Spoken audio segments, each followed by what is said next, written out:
Muy buenos días, El Salvador. Qué placer nuevamente volvernos a reencontrar en este espacio de entrevista, como todas las mañanas, al punto, con Sergio Méndez. Hoy estaremos conversando con un prestigioso abogado y que ha tenido en su palmarés una gran cantidad de cargos como ex viceministro de Transporte, entre otros. Nos referimos al licenciado Julio Valdivieso. Con él estaremos abordando todos los temas de coyuntura, de actualidad que usted desea conocer. Estaremos valorando el panorama político electoral de los comicios para el próximo año, las presidenciales, cómo se están moviendo hoy por hoy las aguas al interior de todo este andamiaje político. Hablaremos de probablemente de unas coaliciones que se podrían estar articulando en una segunda vuelta, porque para muchos no alcanza hoy por hoy ningún partido político el 50+1. La decisión de cancelar a cambio democrático, pero también las elecciones altamente cuestionadas internas por parte de Ghana, donde el señor Nayib Bukele, sin presentarse, se alzó con el triunfo únicamente como el candidato luego del retiro de Will Salgado. Aguánteme un ratito, antes saludo a quien gentilmente mañana tras mañana hace posible el primer segmento de la entrevista al punto con Sergio Méndez, como lo es Mr. Donut. Mr. Kirikikiki, Mr. Desayunos, Kirikikiki, para iniciar mejor todas tus mañanas. Cuando sale el sol, Mr. Donut ya me espera con su variedad. A mi corazón contenta. Mr. Kirikikiki, Mr. Desayunos, Kirikikiki, Mr. Donut, la gran variedad.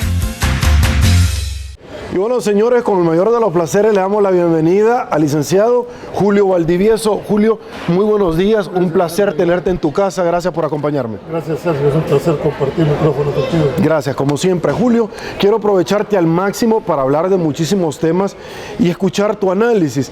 Y arrancamos, hoy por hoy ya tenemos prácticamente las fórmulas presidenciales, Hugo Martínez, Karina Sosa, tenemos a Carlos Calleja con la candidata Lazo, Carmen Aida Lazo, pero también tenemos hoy por hoy a Nayib Bukele, que el pasado fin de semana, domingo particularmente, ya nos vamos a referir a cada uno de los casos en concretos, ya tiene a Félix Ulloa como la fórmula para buscar la presidencia de la República. Julio, de cara a estas elecciones vemos nosotros a una derecha que graníticamente, como ellos lo han determinado, se han unido. Muchos establecen que las encuestas no están dando ese punch que el candidato de la derecha, por ser outsider, por ser una persona no vinculada a la política tradicional doméstica, debería de tener quizás una proyección más grande. La vicepresidenta, que inicialmente iba a provenir del PCN, están muy molestos y hay que tener una medianía de conocimiento que ella no proviene de las filas de este partido de Conciliación Nacional, sino que para muchos ha sido impuesta por un grupo promotor empresarial. ¿Cómo asimila la derecha, particularmente con su candidato, las próximas elecciones, Julio? Te voy a hablar desde mi óptica. Creo de que la derecha como tal, y específicamente el Partido Arena, tiene que hacerse un nuevo replanteamiento y conquistar nuevamente la base territorial. Creo que uno de los defectos que ha tenido es que esa, dijéramos, pirámide que tiene el Partido Arena, el PCN y la Democracia Cristiana que tienen en todo el país presencia territorial, la deben de saber aprovechar. Ahora, los que están pensando, los que creen dentro de este movimiento, ahora coalición, de que la gente al final termina votando por quienes lleven en un momento determinado, creo que es un error de apreciación. Ya la gente razona, creo que tiene que trabajar mucho al interior para unidad, para volver otra vez, dijera graníticamente, a enfrentar una elección. Y te voy a poner un ejemplo. Cuando Arena gobernó durante 20 años, lo hizo porque presentaba de una manera granítica una sola posición. En ese tiempo no había ley de partidos políticos, entonces los candidatos eran, si lo querés, de dedo. Pero ¿qué pasaba? Que alrededor de ese candidato, después de que se limaban asperezas, cerraban filas y presentaban una fórmula dijéramos, aunque no convencida por algunos, pero terminaban apoyándolo. Muchos creen que ese es el caso de ahora, que al final no podemos negar de que hay divisiones al interior del partido Arena, pero creo que ese momento pasó. Si Arena no se une no solo dentro de su partido, y hace un apoyo, creo que se le va a complicar el escenario en la segunda vuelta. Arena de cara, Julio, a la izquierda del FMLN, ¿por qué no ha sido tan traumático para el FMLN ese proceso de elección como realmente lo fue para Arena? La izquierda tradicionalmente ha lavado su ropa sucia en casa y además Arena el Frente venía de perder una elección del 4 de marzo. Estaban como aquel boxeador que le pegan uno, cae, se levanta y todavía está oyendo los gritos del público, pero todavía no se enfoca. De hecho es que en un programa yo dije, 2 días antes de que sucedieran las elecciones, que el que iba a ganar iba a ser Hugo Martínez y no el candidato tradicional de la fórmula. ¿Por qué razón? Porque tenían que mandar un mensaje de renovación. Y entonces ves tú cómo se maneja. Julio, pero ese mensaje lo mandó la cúpula o se lo dio la militancia a la cúpula. Yo creo que fue de ambos. Es decir, la cúpula entendió perfectamente que si seguía manteniendo una posición, dijéramos radical con esa misma, venían del 4 de marzo y a alguien le tenían que pasar la factura. Y lógicamente se la pasaron a la dirigencia. Ese momento se aprovecha. ¿Por quién? Hugo Martínez, una persona que es un poco más light, dijéramos, dentro del FMLN, logra y te gana con un porcentaje que nadie se esperaba, a pesar de que la dirigencia tenía controlada, entre comillas, ¿verdad?, las bases. Ahora, yo sí creo que esto no fue solo producto de la base, fue con anuencia de la cúpula por supervivencia misma de partido. Ya no tanto porque si a mí me agrada la corriente renovadora. Para mí no se enfrentaba Hugo Martínez y Gerson Martínez. Se enfrentaba la posición tradicional del FMLN, con los cuales lo llevaría a un fracaso, ¿verdad?, con la posición renovadora de Hugo Martínez. Eso es lo que se enfrentaba. ¿Por qué Óscar Ortiz, bajo tu lectura, luego de haber estado exigiendo la candidatura que le prometieron hace 5 años, de pronto con presión se vuelve secretario técnico de la presidencia porque prácticamente se llevó todo? Vicepresidente, el presidente en funciones, secretario técnico. Muchos apuntalan que él va a ser el próximo secretario general y de pronto que él ya estaba apoyando al mismo Nayib Bukele. ¿Por qué sucede eso, Julio? Creo que el señor vicepresidente jugó estratégicamente. Yo esto lo asimilo a lo que le pasó a Arena con el mayor Roberto Dabuizón en la década del 85, donde el mayor Dabuizón tenía todo el poder interno para que él fuera el candidato. Tiene esa visión que no cualquiera la tiene, Sergio, de renunciar a una aspiración personal, da un paso y le pega la palmadita a don Freddy Cristiani y ahí tenés el resultado. Igual, el señor Óscar Ortiz sabía que tiene muchas cosas que le pudieron haber sacado en la campaña, sabía que le iba a venir un ataque mediático y lógicamente logra decir no es el momento para hacerlo. Se para, retrocede y si tú le ves la expresión a Óscar Ortiz, está más alegre que Hugo Martínez cuando lo lanza a esto. ¿Significa qué? Que está pensando en lo que va a pasar después del 19. El FMLN puede darse el lujo de perder una elección presidencial. Lo que no se puede dar el lujo del FMLN es de perder el partido. Por eso es que están pensando en función estratégica. El Frente sabe mejor ser oposición que gobernante. ¿Tú crees que ese temor de perder el partido encarnaba con Nayib Bukele? ¿Y que Nayib sí tenía la capacidad para quitarles el partido? Es que si lo hubieran dejado correr, Nayib se lo quita. Eso juralo, porque ya no controlaban en un momento determinado la paz. Y si no ve la elección, ¿cómo resulta uno? Todos creían que quien era el candidato ungido de la cúpula era Gerson Martínez y que eso iba a radiar hacia la paz. Pero la realidad era otra. Las bases se les dieron la... Dicen que Hugo Martínez dio el salto, no aquel en la tarima que andaba dando, sino que el salto adecuado en el momento. ¿Tú crees, traslapando un poquito, no me voy a aquel tema, pero tú crees que Gana corre peligro en que Nayib le vaya a quitar el partido? Si se descuidan, sí, te voy a decir por qué. Me dirás, pero él tendrá nuevas ideas. Momento. Nuevas Ideas no es partido todavía, y aunque lo fuera, no tiene el poder político que tiene Gana en este momento.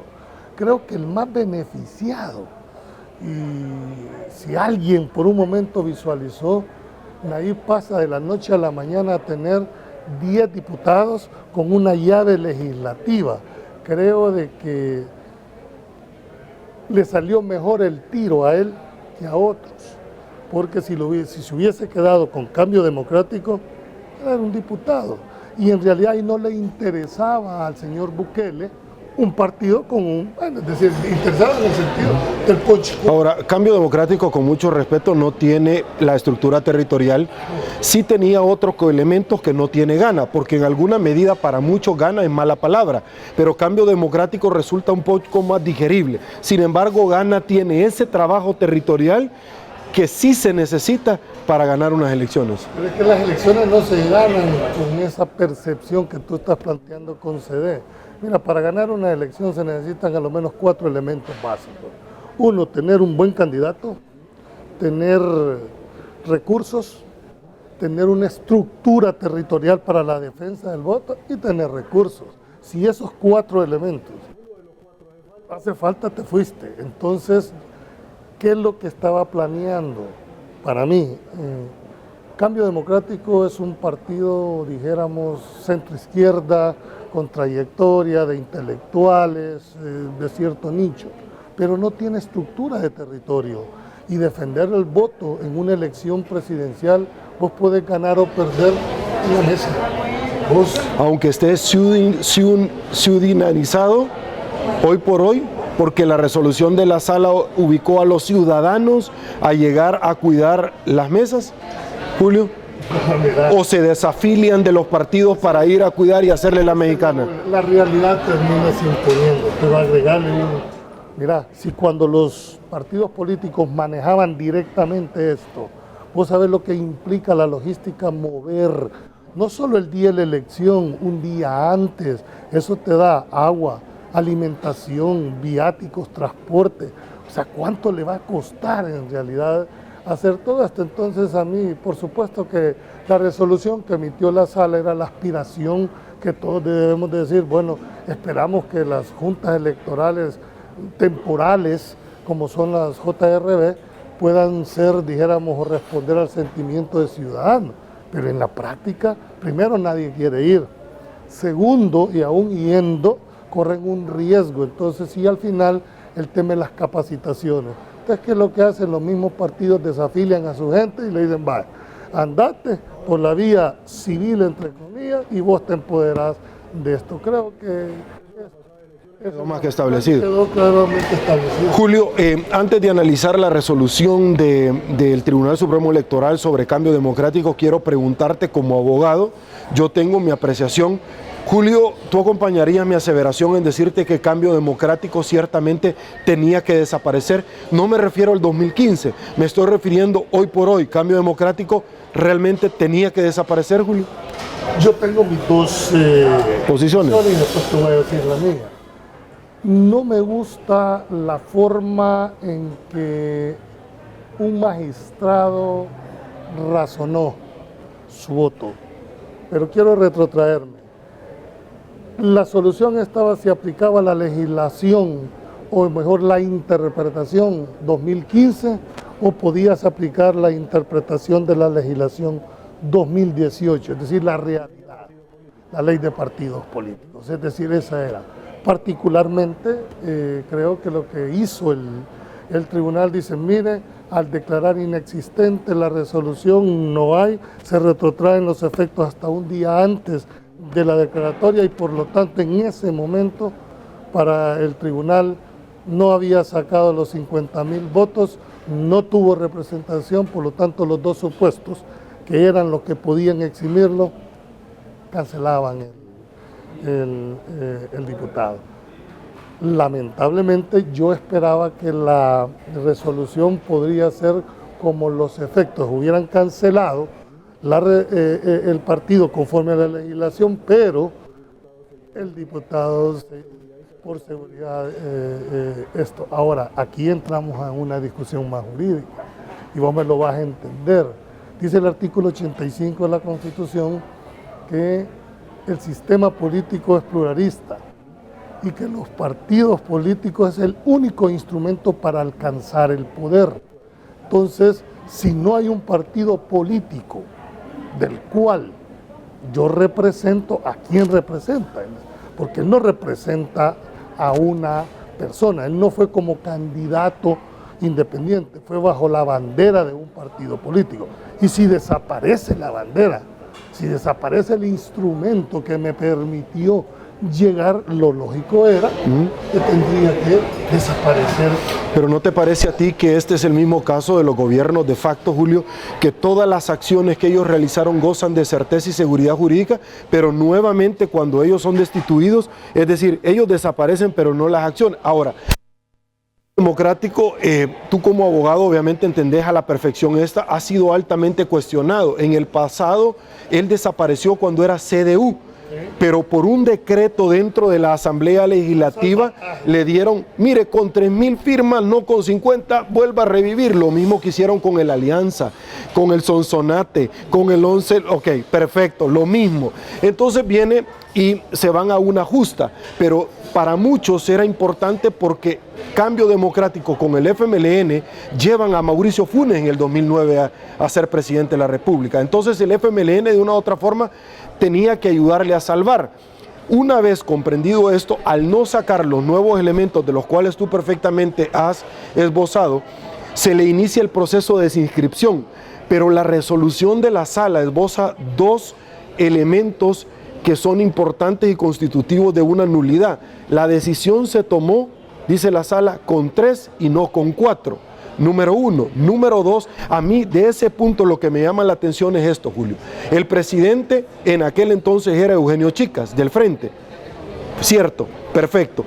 Presentaron el argumento, si nos desaparecen la pluralidad con 14, Julio, con 14 partidos. Bueno, y le dice, es correcto, vamos a inaplicar el artículo 47. Y le tiran la pelota más adelante a la sala, lo cual ahora se ha dado. Pero lo que me llama la atención es que el magistrado, el magistrado, presidente Eugenio, pero el magistrado en aquel entonces, que era vicepresidente, era Walter Araujo, el mismo que acompaña a Nayib Bukele, y él sabía que tarde o temprano esto se podía dar. O sea, son varias cosas, Julio, que de pronto no podés negarla, que esto tarde o temprano. Y luego la sala viene y les dice, señores, aquello que ustedes detuvieron, como lo intentaron con el PCN, con el PDC, sígase el proceso. Esto iba ahí. Les dejó la puerta abierta también. Sí, porque yo te voy a decir una cosa. Hay una línea jurisprudencial de la cual yo no compartí, y es que la inaplicabilidad que otorgó el Tribunal Supremo tiene un origen, Sergio. Esa reforma que le hicieron a la Ley de Procedimientos Constitucionales tenía su base que era orientada a los jueces penales, porque muchos jueces, y tú que sos penalista, entonces como control difuso estaban sacando un montón, entonces le dijeron, hey, cálmese. Sí, pero nunca pensaron que esto iba a poder llegar hasta ahí. Entonces la visión de la reforma era ponerle un control constitucional para que no estuvieran sacando gente. Entonces, pero mi criterio siempre ha sido que las inconstitucionales son a partir desde que se decreta hacia adelante. Y en mi criterio, ¿verdad?, la competencia de la Sala de lo Constitucional está limitada para declarar inconstitucionalidades de leyes, decretos y reglamentos. Así lo dice la Constitución. Dicho esto, no obstante, ¿cuál fue la interpretación para dejar sin efecto la inaplicabilidad? Porque, ojo, si no hubieran dejado sin efecto, era una sentencia que había causado Estado, que quería todo, pero hábilmente y muy inteligentemente dice, mire, un momento, nosotros interpretamos que esta sentencia no fue dictada con el quórum suficiente para que goce de legalidad esa sentencia. y la declaro inexistente. Y la inexistencia es la nada jurídica. ¿Qué es eso? Dejar las cosas en el estado en que se encontraban antes de que se emitiera. Es decir, como que si retrotrayeras en el tiempo al 2015. Pero le dijo, pero no obstante, no podemos dejar de vista que actualmente está el artículo 48 y ustedes deberán de aplicar la ley. Eso fue lo que dijo. Entonces les tiró como dijéramos, bueno, ustedes son, demuestren que ustedes son tribunal y que son la máxima autoridad en materia electoral. No es que la sala haya cancelado, y aquí difiero totalmente, y tú sabes de que yo he sido un hombre muy crítico a algunas de las sentencias que ha tenido la sala, pero no me parece correcto de que el señor magistrado presidente actual haya dicho no tenía otro camino más porque la sala me dijo que lo canceló. Listo, qué bueno que lo acabas de mencionar, el caso de Oliva. Julio, para converger los votos 4, el FMLN tenía el voto de oro con Oliva, porque hay que ser honrado. No estamos diciendo que él es parte del andamiaje, pero él sí tiene y fue promovido por el FMLN. Julio, si eso es claro, y él decía si puedo cantar la mano con la mano izquierda, yo lo haría, de acuerdo, perfecto, pero para que no se vaya a sentir ofendido.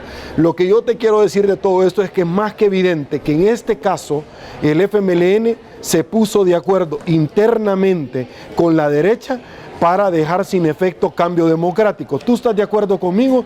Si eso es cierto, Julio, ¿por qué no lo hicieron ahora cuando el término del plazo ya había vencido y la estocada de Nayib Bukele ahora, cuando el pasado domingo era el término ya para elegir a candidatos, si realmente le hubieran querido causar daño, como dicen, o fue realmente una falta de connotación que una persona puede tener bajo un grado de inteligencia, Julio? Yo creo que es una mezcla y al final al mono más vivo se le cae el zapote. Yo, antes de que nos vayamos a un corte, para que no se me vaya la idea, yo tuve la oportunidad de leer el voto concurrente del magistrado presidente y te voy a leer textualmente y dice, sí, y me llama la atención. El número 5 dice, a partir de lo anterior no queda más alternativa que cumplir con la referida sentencia en el sentido de aplicar el artículo 47, ya que según la Sala de lo Constitucional es constitucional y no procede la inaplicabilidad alegada. Con todo el respeto. Esto no es responsabilidad de la Sala, es su responsabilidad como magistrado. La Sala le dijo, yo lo que me interpreto es que de mis valoraciones, el artículo, esa barrera electoral que establece el artículo 47 no es no es inconstitucional. Por lo tanto, ese fundamento que ustedes tenían para la inaplicabilidad se les acabó. Pero no le estaba diciendo ponga la sentencia. Es más, yo si hubiera sido en los zapatos de él, yo había tenido que ver con la inaplicabilidad del 2015. Y entonces ahora me está diciendo que está cambiando criterio porque la sala le dijo, cámbielo. Yo creo que no es así. Creo que uno debe mantener su criterio hasta el último momento y para eso se es magistrado. Precisamente, demuestren que eran el Tribunal Supremo Electoral. ¿Quién es la máxima autoridad en materia electoral? Entonces no me hace más que otro sentido que los astros se alinean izquierda y derechas en el tribunal. Sí, pero si se alinearon, ¿por qué no? Es decir, el pecado no está en hacerlo, sino que en saber hacerlo. ¿Por qué, Julio, no lo hacen ahora que realmente hubiera sido la estocada? Porque ya el señor Bukele se hubiera quedado silbando en la loma. Julio, o falta de asesoramiento, falta de previsión, o realmente, porque se dice sí, se alinearon los astros, pero si se alinean bien, Julio. No es lo mismo, Nayib Bukele al frente del CD que Nayib Bukele al frente. Claro, el CD tenía un diputado, Gana tiene 10. Tiene 10. Y es la tercera fuerza. Es la tercera fuerza. Además, esto no lo puedes desligar con lo que está pasando en el nombramiento magistrado de la... Claro, a eso quiero ir. Aguánteme un ratito, porque a eso quiero ir, donde ahora pareciera para que no se vayan a ofender, que el señor Bukele va a tener voz y voto sobre la elección de magistrados, Julio, y fiscal general de la República. Pausa, volvemos.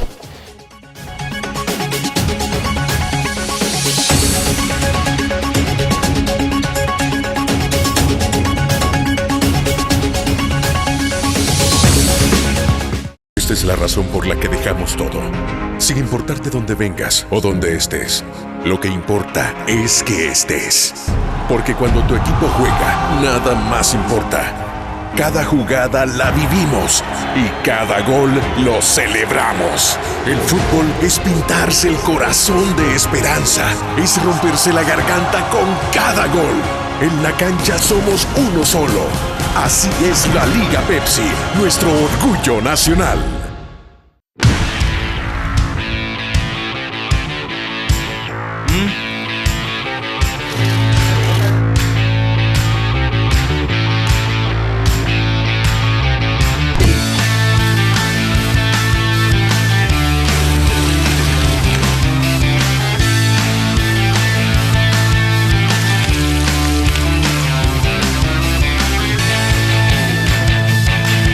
Mr. Donut, la gran variedad.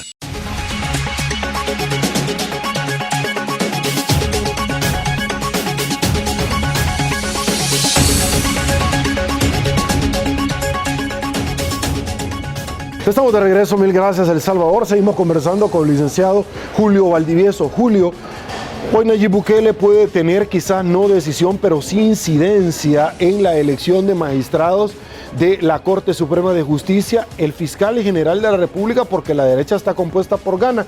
Pero también hay otro escenario, Julio, es que si nosotros partimos del caso hipotético de que el Frente y Arena tuvieron un entendimiento, como ya lo han tenido con los votos en la Asamblea Legislativa para otra cantidad de enmiendas, de pronto se podrían poner de acuerdo, hacer a un lado incluso a Gana y elegir ellos solos, Julio. Es correcta, esa es la apreciación. Lo que pasa es que habría que ver si el Frente está dispuesto en toda esta, dijéramos, visión. Yo más creo que estos se van a terminar uniendo en la segunda vuelta, por eso no lo va a hacer, porque además tenés que ver un tema de gobernabilidad, pero perfectamente, si la derecha tuviera una visión política un poco más adelantada, perfectamente llegar a un acuerdo con el FMLN.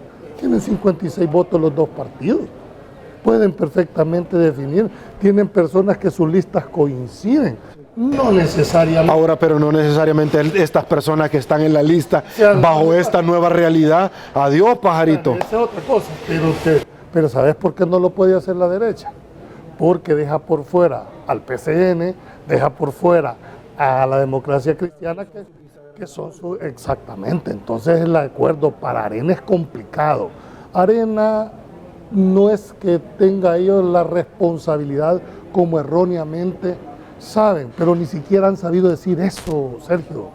No es responsabilidad de Arena el hecho de la no elección. Ellos tienen capacidad de veto, pero no la responsabilidad para que digan por la derecha, no sé. Julio, ¿fue un error Arena no haber tomado en cuenta a Gana y haberle dejado un barco a Bukele? Yo creo que sí, Creo que el hígado está bajo del cerebro. ¿O tú crees que Gana pedía demasiado excesivamente? Eso no te lo podría decir, pero conociendo que tampoco son los niños cantores de Viena.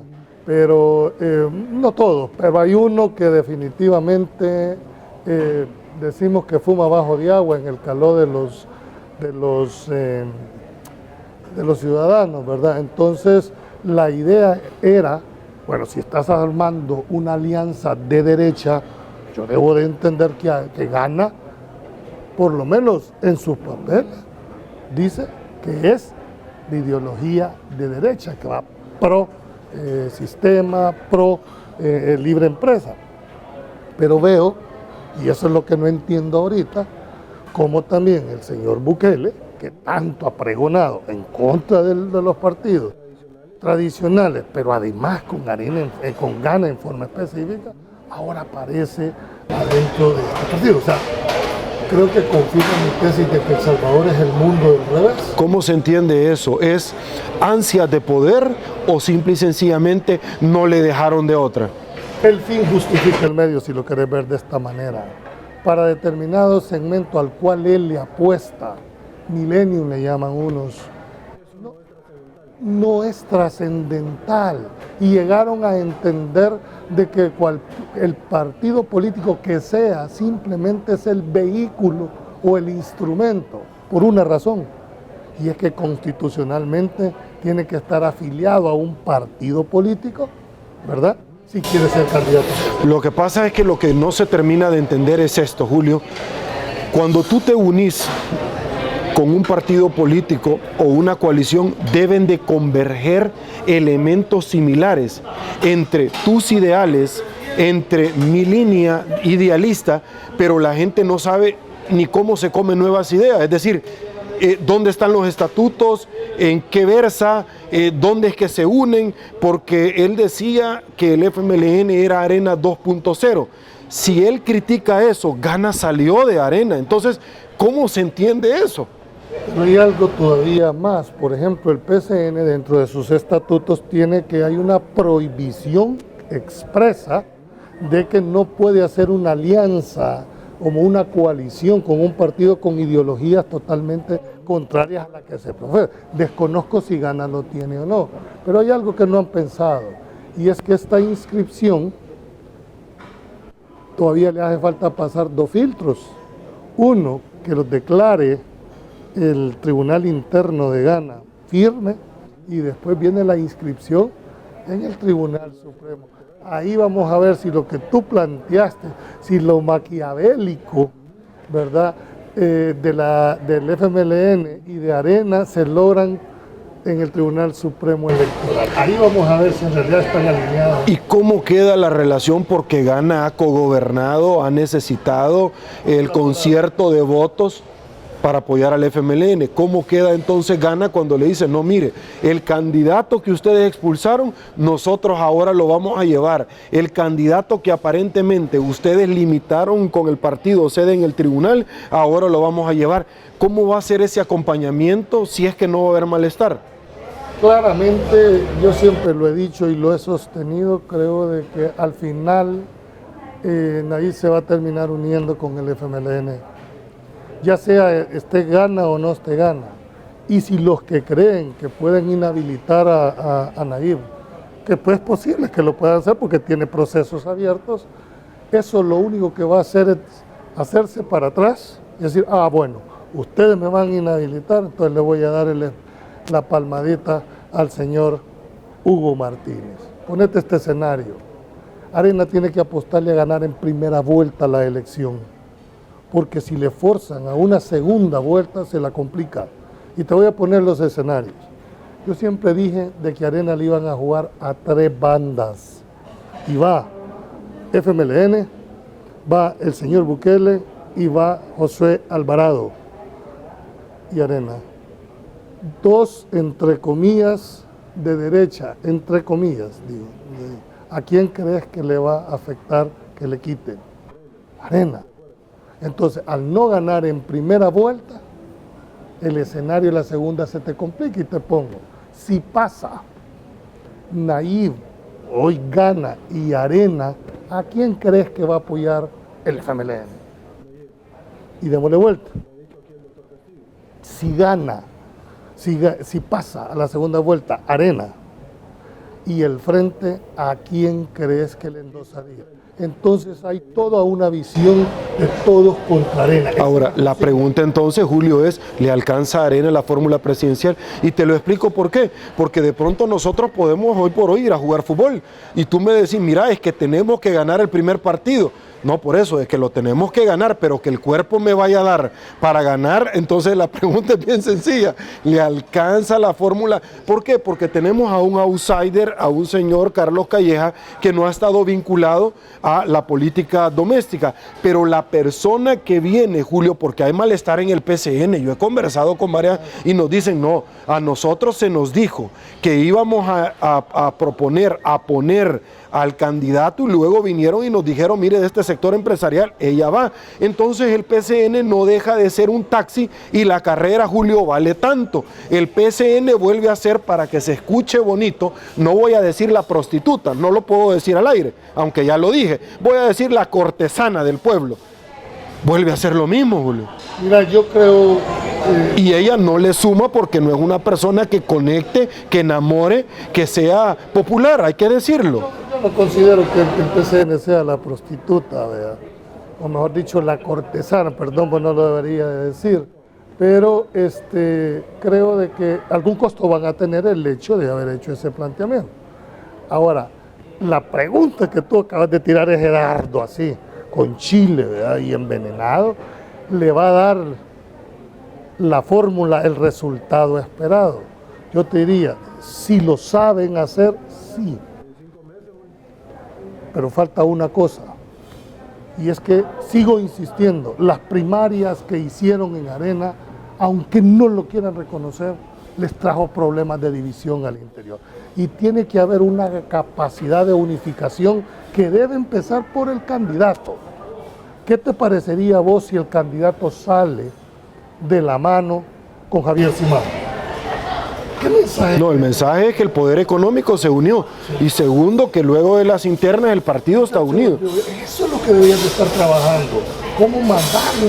¿Cómo? Pero no lo tuvieron que haber hecho antes, que una fórmula de ese calibre, los dos. Lo que pasa es que... Ahora no serían, perdón, pero patadas de abogado. Yo creo que al final tiene que haber una evaluación. ¿Qué queremos? ¿Qué pensamos? ¿Qué quiere el partido Arena? ¿Ganar o perder una elección? Sí, esa es la respuesta. Para muchos ya ni se sabe realmente. Muchos ya no saben qué quieren. Claro. ¿Qué es lo que quiere el partido? Ganar una elección. Entonces demuestra que la quieren ganar. Ahora, en ¿cómo? el caso hipotético traes a Javier Simán. Javier ha sido muy crítico y ha dicho, yo tengo pruebas que me la hicieron. Traerlo ahorita ya no sería también contraproducente, Julio. También Javier tiene esa capacidad intelectual de poder saber qué prefiere. ¿Qué prefiere en un momento determinado? ¿El partido caiga o que, mejor dicho, el país se sople 5 años más? ¿O en realidad hacemos un pacto donde yo te puedo aportar más? Eso va a depender de la capacidad que pueda tener en la negociación. ¿Y quién es el llamado a ser? El que gana. Julio, del otro lado, el señor Bukele, y te lo tengo que decir, primero porque yo lo he manifestado abiertamente, pero también en la última entrevista el señor Walter Araujo me lo volvió a reconfirmar. Nayib Bukele, y es algo que ilusiona, Julio, o sea, como abogado, yo no sé por dónde, no a la conglomerado social, lo que te voy a decir, porque es algo que ilusiona la propuesta que él ha dado. Yo no sé como abogado y tú cómo lo va a hacer, pero él ha dicho, Nayib ha nuevamente reafirmado su compromiso de que si él gana va a traer a Mauricio Funes porque él va a negociar. Julio, ilusiona. Yo no sé como abogado cómo le va a hacer, pero él ha dicho abiertamente y lo ha ratificado esta misma semana. Señores, no sé cómo lo vamos a ir a traer como el Mossad amarrado, pero lo vamos a traer. Voy a decir una cosa. Está jugando con algo bien delicado, Julio. Pero ahorita... Y la gente que no sabe se ilusiona. Ok. Yo no sé si tú has leído el libro de Vargas Llosa, El Manual del Perfecto Idiota Latinoamericano. En una de sus fases dice, mire, todos los estudiantes hemos pasado por una etapa revolucionaria de nuestra vida antisistema. Pero dice él mismo, dice, lo importante no es haber sido idiota, lo importante es seguir siéndolo. Entonces, la idea no es que se plantee de esa manera, es creer. O sea, a vos y a mí como abogado, por supuesto, decimos cómo lo va a hacer, pero para mucha gente eso genera, entonces, ¿qué tienen que hacer los demás candidatos? Hacer propuestas realistas también, en un momento determinado.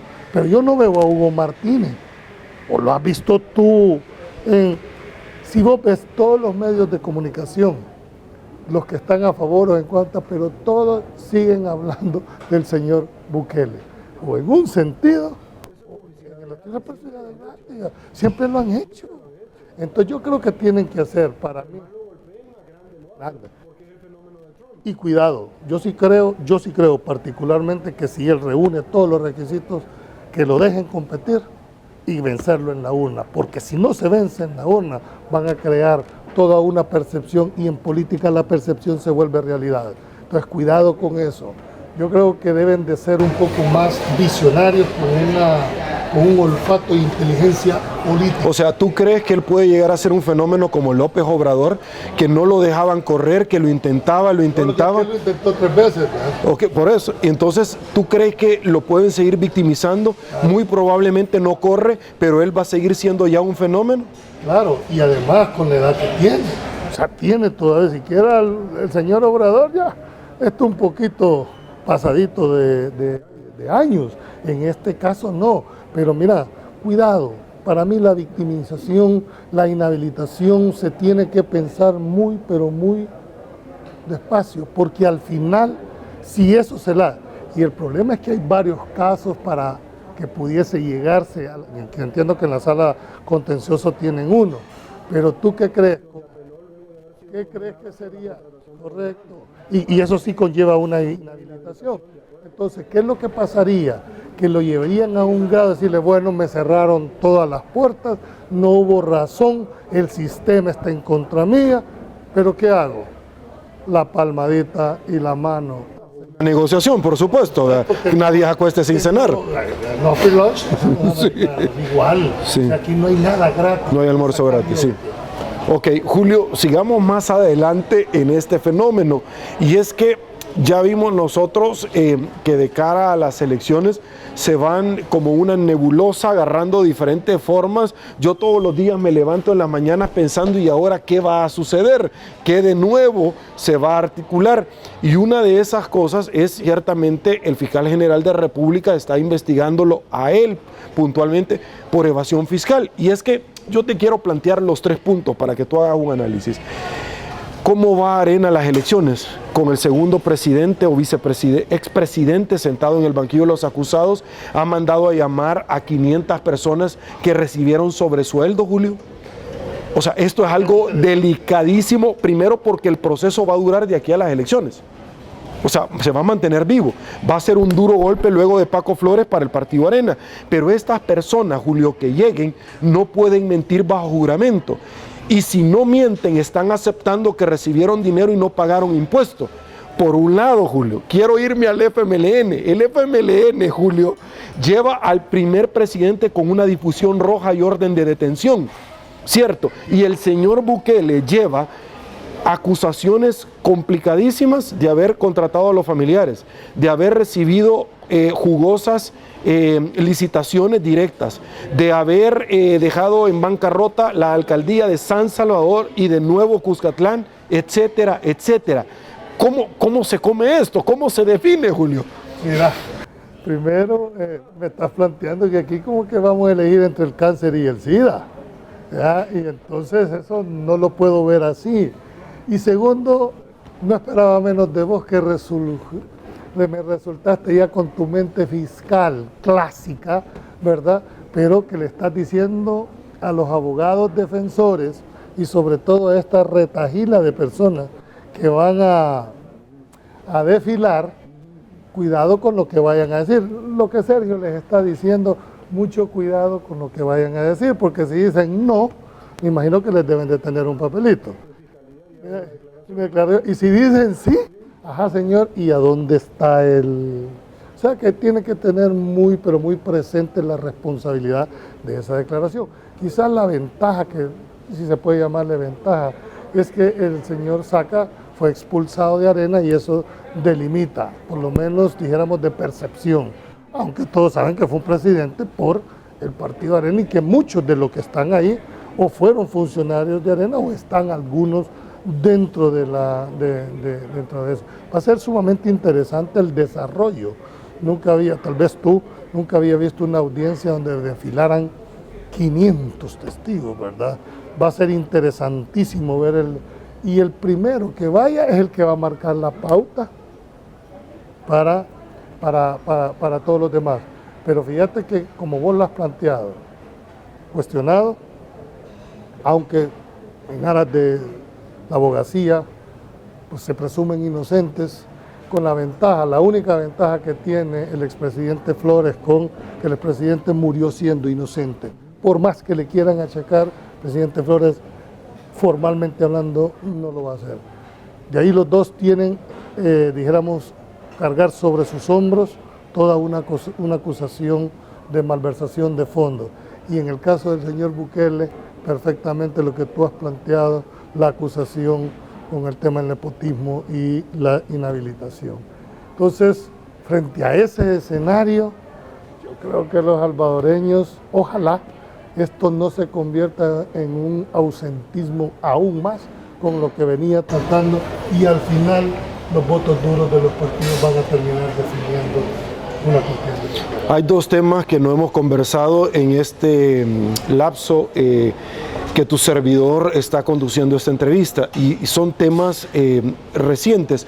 Yo he conversado con el periódico digital El Faro, he conversado con la revista Factum y ellos han tenido acceso, Julio, a muy buena cantidad e intimidad del proceso, tanto del señor Sácado como del señor Funes. Quiero iniciar antes del caso puntualmente de los detalles del señor Funes, quiero hablar de los periodistas. Y es que ellos puntualmente... En este mes es el día de ahí, vaya, las felicitaciones, entre mal. Las felicitaciones, claro, para los periodistas honrados que se han ganado a puro pulso ese mérito, la mayoría, claro. Y no los que terminan prostituyendo esta carrera tan linda, porque tú también eres periodista, tú también has hecho esta carrera, además del abogado. No, aspire a más, no se limite, mire. Pero ellos han determinado que los testigos criteriados, porque son 3 puntualmente, han dado con nombre y apellido quiénes eran los periodistas y que repartían. Y uno abiertamente, lo hemos dicho acá, y yo lo he tenido acá también, y ha dicho que uno fue el señor Jorge Hernández y otro era Raúl Beltrán Bonilla. A los dos los ubican puntualmente el periódico digital El Faro, sino que lo demanden. Y adicionalmente uno de ellos se encargaba de distribuir. Julio, ¿cómo es posible que se siga dando y se dio ese tema en varias administraciones con periodistas, con medios de comunicación, para hablar, no hablar o dejar de hablar? ¿Cómo es que Julio Valdivieso puede aspirar a un cargo, pero el otro que maneja a los periodistas da la orden de atacar a Julio? ¿A cuenta de qué? Por favor. Ese es el dedo más en la llaga, porque se supone que el periodista debe ser imparcial, objetivo, pero creo que ustedes como periodistas deberían de exigir llegar al fondo del asunto, porque no solo basta tener el derecho, sino saber probar el derecho y que te quieran dar el derecho, pero por sanidad del mismo gremio es necesaria una ejemplarización, porque ese es el error, que aquí tirás, pero nadie ejemplariza. Entonces creo que al mismo gremio le conviene llegar, porque cuando me conviene entonces tu entrevista la vas a hacer a un lado o cuando no me conviene a lo otro. El día que lleguemos ahí, este país va a caer en las garras del, dijéramos, ausentismo total en la credibilidad. No se puede. Creo que tú tenés y has sido, yo he sido un hombre crítico también tuyo, pero debo de reconocerte que tenés esa visión y esa insistencia en querer hacer las cosas bien. Vas a pelear contra viento y marea, pero al final la tempestad pasa y después vuelve la calma. Vos tenés mucho que dar y ojalá estos programas son plataformas para hacer valer un montón de situaciones. No cambies, Sergio. Ojalá llegues al fondo y sobre todo en el tema del periodismo, ¿verdad? Porque hay secretos a voces, donde hay gente que no solo que recibe sueldos, que al fin y al cabo, no sé si eso es ético o inmoral, ¿verdad? Pero al fin sé que no es nada bueno. Pero cuando vos te prestás para meter a un inocente a una cárcel o para que tu objetivo sea destruir la credibilidad, la trayectoria de una persona, creo que es lo más bajez que puede existir en cualquiera de las profesiones. Entonces, ojalá, si es cierto, como ha dicho este testigo criteriado, vamos a ver, y aquí es donde el sistema judicial entra a prueba. Vamos a ver si el sistema judicial pasa la prueba. Yo particularmente creo que sí. Creo que el sistema judicial nuestro ya evolucionó. Nuestros jueces ya son jueces valientes, que no podemos dejar de vista la realidad que se hace, pero además de nuestros jueces, ustedes juegan un papel importante de no quitar el dedo en la llaga, porque mucha gente aquí le apuesta a la amnesia que tienen los salvadoreños. Yo creo que ya esa amnesia ya hace su papel. Estamos nosotros para traerlos nuevamente al recuerdo a la gente. Julio, en esa misma línea, tu servidor durante 5 años, antes, durante y después, fue duro crítico de varios políticos, pero particularmente cosas que a voces, como tú ya lo decías, lo conocemos nosotros. Y yo critiqué arduamente al expresidente Mauricio Funes. Ahora conocemos con lujo de detalles, Julio, porque la Fiscalía nos ha venido a dar ciertos elementos que bajo una auditoría se determinó, tanto en el caso Saca como en el caso Funes, que días antes de que él saliera hubo transferencia de fondos y cuando él salió, viceversa, de la administración del señor Funes. Lo que ha dejado a muchas personas con los pelos parados de punta es al conocer intimidad, Julio, que el banco hipotecario fue el receptor de mucha plata en el cual se le entregaban al señor de las bolsas de basura, que la señora Michi, por ejemplo, escucharlo a voz del fiscal general de la República, se hizo operaciones a cuestas o a costos del erario público, de nuestros impuestos, y una gran cantidad de elementos como la ley de extinción de dominio a 14 propiedades vinculadas con testaferros, aeronaves, vuelos, lanchas, etcétera, algo que ha dejado a la gente con la boca abierta y que estaría rondando un poco más de los 350 millones de dólares. ¿Tu opinión, Julio? Mira, cuesta entender cuando en los hospitales no hay medicinas, cuesta entender que los países tan pobres como el nuestro no se llegue. Por sanidad de este país, por sanidad, tenemos que llegar al fondo. Y lo que tanto se te criticó a vos, al final las cosas caen por su propio peso.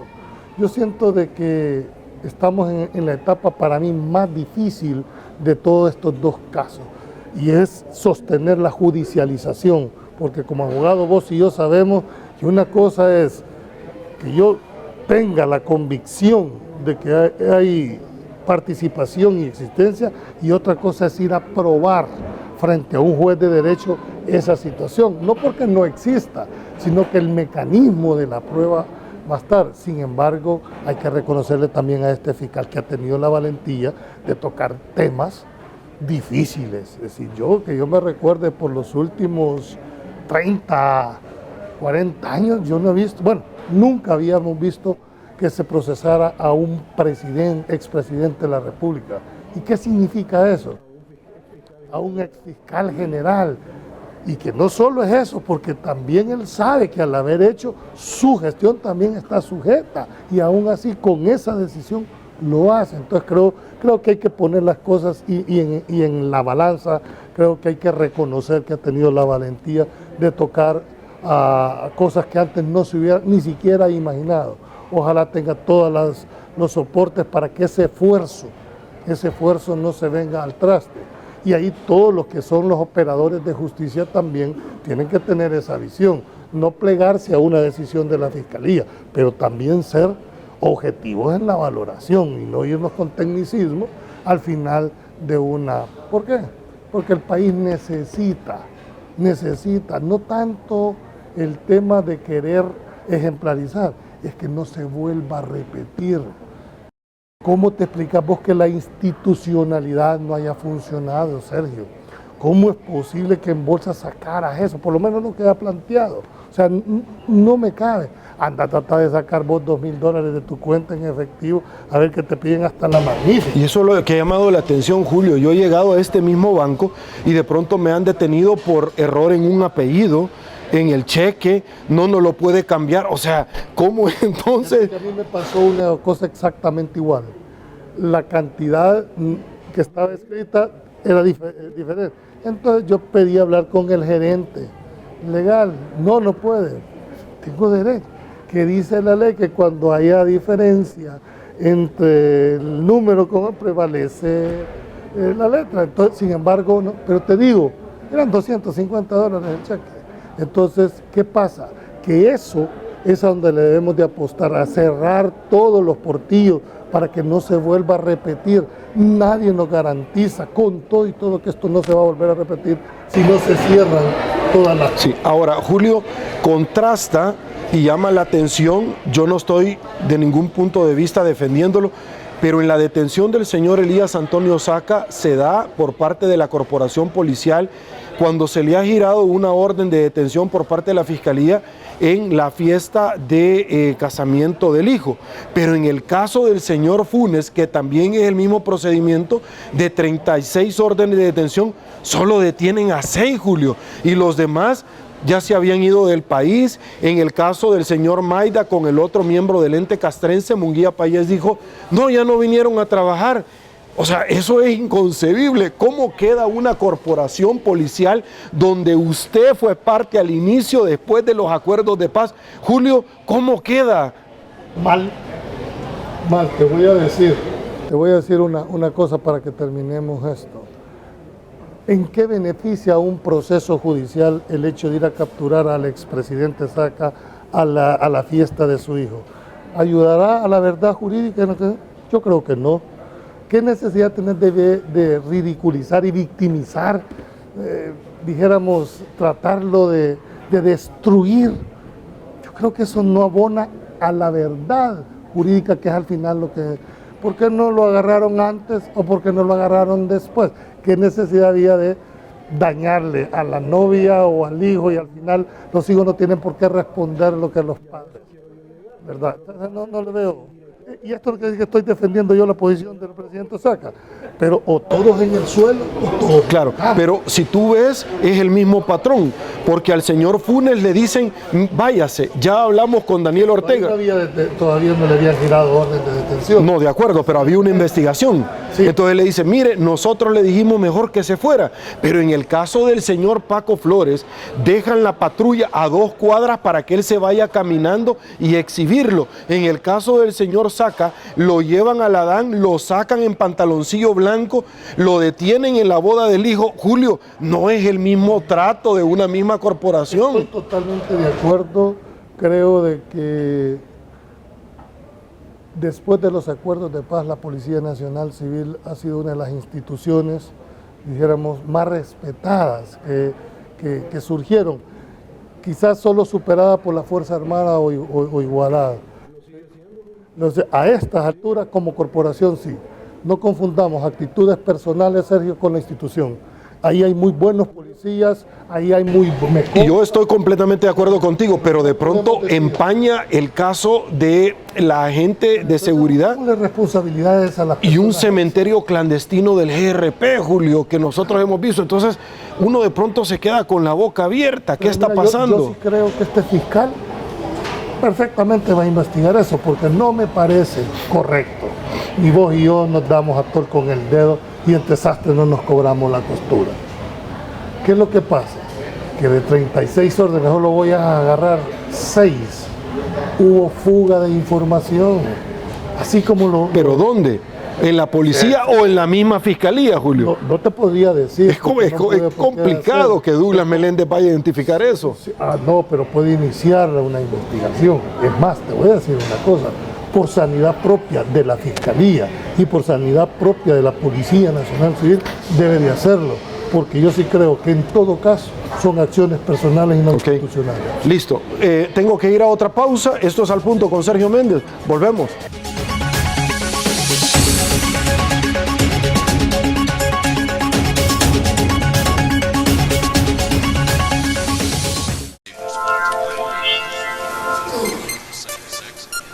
Presidente de la República ordena a los diputados que se... Protestas en el centro capitalino causan sospechas de corrupción implican a alto funcionario de San Salvador. Llegó el periódico digital que no se calla, diario1.com. Cualquier momento es perfecto para dejarse llevar por una rica tentación. ¡Nieves! Puede venir en muchísimos sabores. Banana hawaiana. Tan natural como la fruta. Banana split. Increíbles mezclas.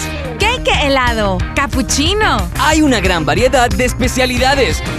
sundaes. Puedes escoger la que más te guste y disfruta una tentación bien helada. Boston Premium Ice Cream.